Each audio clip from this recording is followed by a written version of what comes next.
Brutus and Caesar. What should be in that Caesar? Why should that name be sounded more than yours? You looked away. You look curious. I look curious. Yeah. You look intrigued. I look intrigued. Yeah. You look intrigued. You look intrigued. I look intrigued. You look intrigued. I look intrigued. You look intrigued. You found that funny? Yeah, I did. Yeah, you did.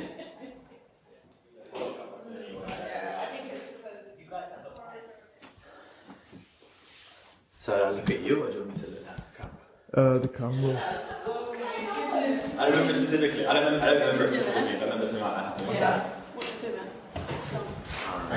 Yeah, I'm Lawrence. I'm an acting teacher, and I've been running these classes for about 1 year now. So what we're doing here is we're working for the specificity of the text. It's old words, and what's the point of doing these plays if we don't work to make it specific in a context that exists in this room today? Otherwise we generalize and we make it a kind of historical reenactment. People come here for rigor, for something discipline, for something to maybe take them out of their comfort zone. The last time I went to a class was a few months ago, and yeah, I've done obviously acting in between, but I just want to do something different. As actors, we just want to be perfect all the time. We want to get it right.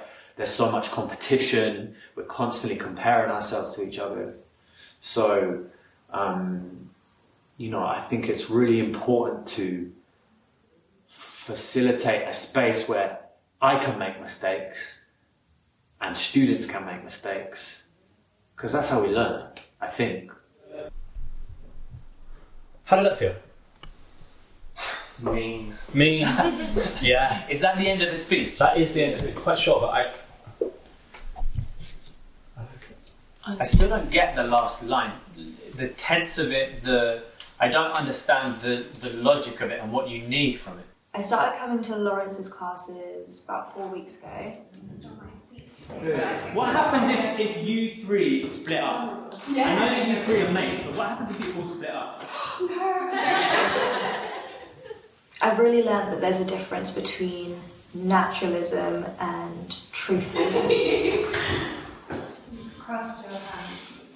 Just say that. Good. Okay, let's when people are working, let's let them focus on each other. This is about focus, and it's so easy to break that. Okay? Let's let them do it. You're breathing. I'm breathing. You're breathing. I'm breathing. You're nodding. I'm nodding. You're nodding. You're fast. You're fast. You found that funny. I found that funny. You found that funny. I found that funny. You're serious. Your eyebrows are moving. My eyebrows are moving. Your eyebrows are moving. My eyebrows are moving. Your eyebrows are moving. If you just simply let go and put all your focus on the person who you're speaking to, the person who's there with you, it's actually way more naturalistic and truthful than just trying to portray all that. I'm not sure. You look confused. I look confused. You look confused. I look confused. You found that funny? I found that funny and you look confused. But you leaned forward. I did lean forward. You did lean forward. I did lean forward. You good. What's your perspective on the lean, on the laugh? Yeah. What's the perspective? And it's not up here. Mm-hmm. You know what, you see her giggling like that. Yeah? Let that come across. Whatever that does to you, by giving my attention to someone else and by really noticing them, if I'm really listening to them, it means I'm allowing myself to be changed by them. It's not a game about describing. Mm-hmm. We don't need to be accurate, You leant forward and you did a little laugh. We don't need to, it's not about that. The first thing, the most kind of pure way of that, I saw a giggle, like a full body giggle. What does that mean? And if you allow yourself to see them like that, you'll be changed. Brutus and Caesar. What should be in that Caesar? Why should that name be sounded more than yours? Good. Can I drop something in? Yes. Caesar, you're jealous of him. Yeah.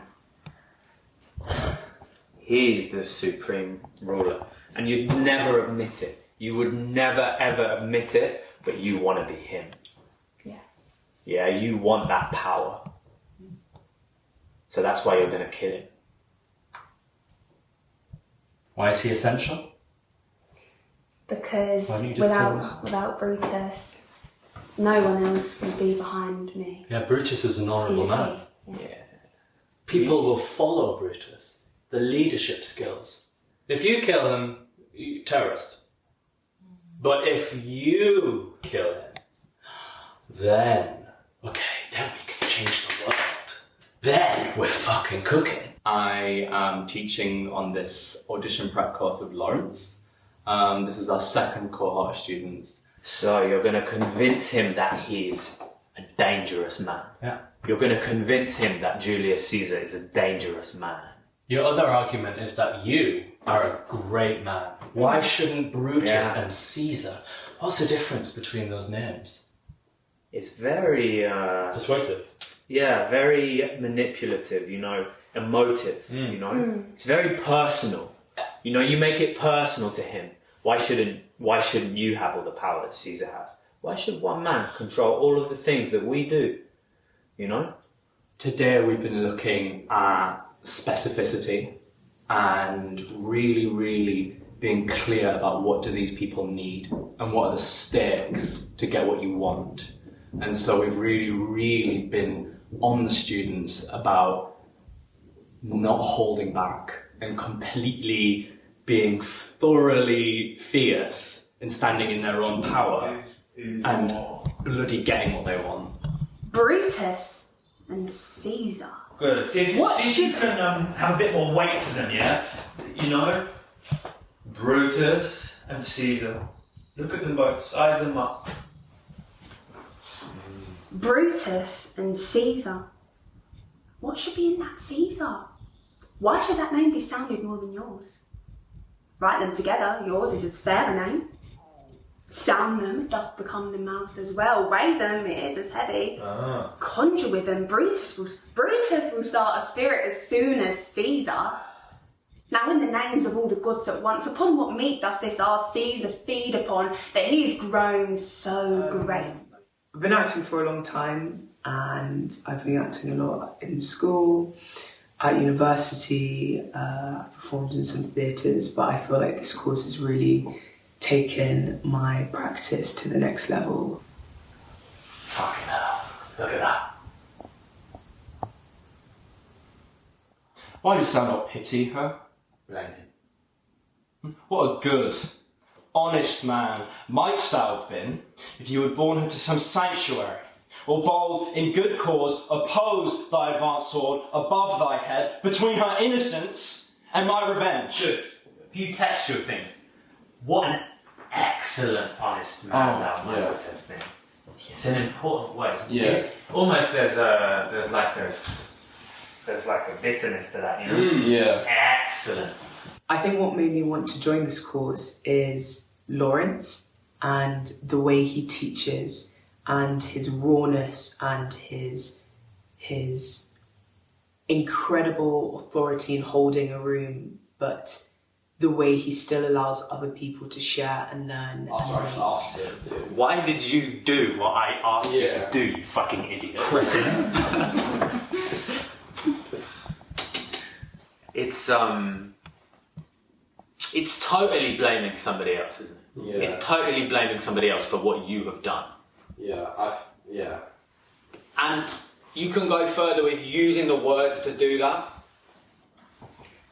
Going back to each individual clause in each sentence, each thought, each new thought. A lot of this work we've been doing today of surprising yourself, going at a pace that allows the thoughts to come to you in the moment. So you don't have to show us that you're humiliating him. You can just allow the thought to come. You can just do it. Yeah. Dude. With specificity. Let's try this one more time. And let's see, I'm starting to understand the speech a bit better now. And there's an investigation into my own creativity when I work with Lawrence, because he's constantly challenging and constantly asking questions that pulls me further into my own creativity and artistry. Yeah? So you've weighed up their names. Brutus and Caesar. What's the difference? Brutus, Caesar, they sound the same, take the same amount of time to write it. Now, you tell me, what meat does Caesar feed on? Really ask that question. It's a bit like changing gear in the car. Yeah. Mm-hmm. You're gonna go up a gear now. Okay. Or maybe you're gonna go down a gear. Depends which way your own instinct takes you. Mm. But it definitely isn't the There's something a little. I came in with the preconception, I want like perfect speeches to take to my auditions, but as I've gone along, we've got 2 weeks left. I'm thinking, well, it's never going to be perfect, but the things I've learned and the techniques and the processes and the question that both of them have been asking have been so invaluable to these speeches, but also outside. Yeah. It's kind of like what I would love to find. It's the signature flourish. Find the absolute skewer much ill well. I did an audition the other day, and normally I go to the bathroom and like run through it, and so I know like what I want to do in the room. But I went to this audition, and I saw myself like going into the bathroom, and I stopped, and I said, actually, I really want to take Lawrence and Caven's advice and words and surprise myself in the room. And I got a recall, so it worked. I hope that these spaces are challenging. Nick, what he says. I think movement helps a lot. Just letting go, getting around. I know that before, but now I know for certain things. But at the same time that happens in a space which is supportive and welcoming, and that people feel safe enough to take a risk and allow things to really affect them. I feel like I'm squeezing all of the juice out of myself that I have to give, which is a good feeling. And then I feel like I know next week I'm going to squeeze it slightly differently and get even more out. I think you have to tell the truth. When you first get into acting, you're I was looking at it through the perspective of how do I show something? How do I become this character? How do I tell a lie in the shape of a character? But I think really you have to tell the truth. And we all have our own individual truth. We have our own individual perspective. And I think that's something you have to learn to celebrate. Telling the truth, it comes at a cost. And that's a good thing too, because it means that it matters when you step into the rehearsal room or the set or the audition room or wherever it is that you're working. You showed up, and that's important. You've showed up to tell the truth, and I think if you can approach it like that, you'll bring so much value to whoever you're working with,